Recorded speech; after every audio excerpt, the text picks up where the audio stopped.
The story begins in a small town in the United States where 4 students skip school to go camping, but a tornado suddenly appears nearby, and one student tries to record everything, which causes him to miss the best chance to escape, resulting in all 4 being sucked hundreds of miles into the sky and killed.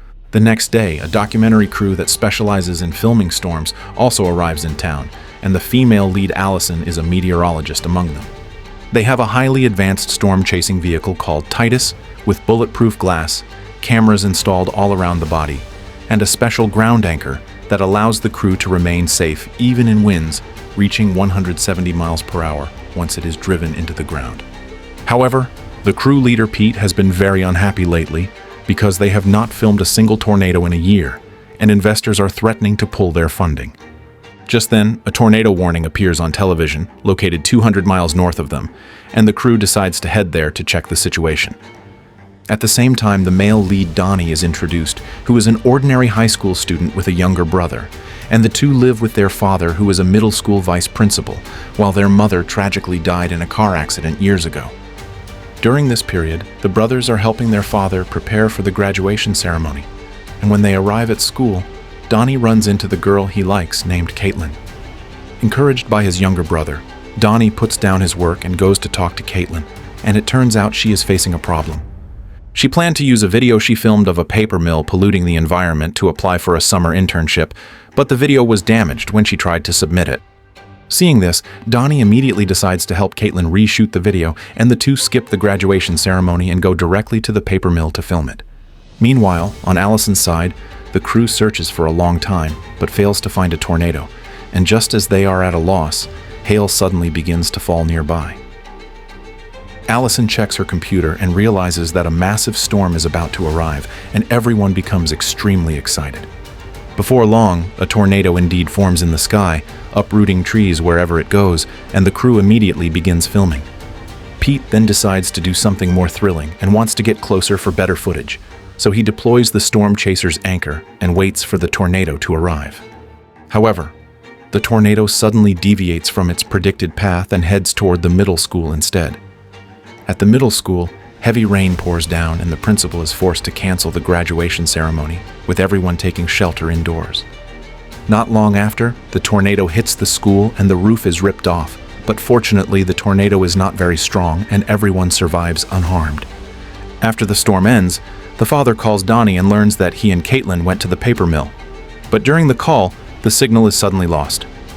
Soon after, the paper mill is struck by the tornado, and Donnie and Caitlin fall directly into a deep pit. Caitlin injures her ankle, and even worse, the top of the pit is crushed by heavy debris, trapping both of them inside. With no time to waste, the father and younger brother immediately drive toward Donnie's location. At this moment, a second tornado forms over the town, and this one is far more violent, instantly reducing a large building to rubble. The father's car is also blown off the road and wrecked, and the two rush into a nearby store for shelter.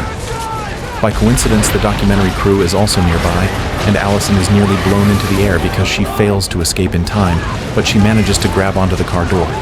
At the critical moment, Donnie's father runs over and pulls Allison back, and both narrowly survive. Since the father's car is destroyed and cannot continue, the father and son get into the crew's vehicle as they are heading toward the paper mill anyway. As they continue on the road, they encounter multiple tornadoes forming at the same time, creating a spectacular and terrifying scene. Two reckless online content creators also show up trying to capture sensational footage, and as expected, they are both sucked into the sky. Allison's vehicle is also hit by a tornado and flips onto its side by the road, but fortunately, no one is killed. Everyone quickly exits the vehicle and runs toward a nearby church, but along the way, a car explosion causes a fire that spreads into the tornado. A cameraman tries to film this intense moment, but accidentally gets sucked into the tornado as well. The remaining people hide inside the church and survive the disaster. Despite the deaths, Pete insists on continuing to film, but Allison chooses to part ways with him and decides to help the father find his son. Meanwhile, Donnie's situation worsens as broken underground water pipes cause the pit to rapidly fill with water, and both he and Caitlin face the risk of drowning. They even begin recording their final messages.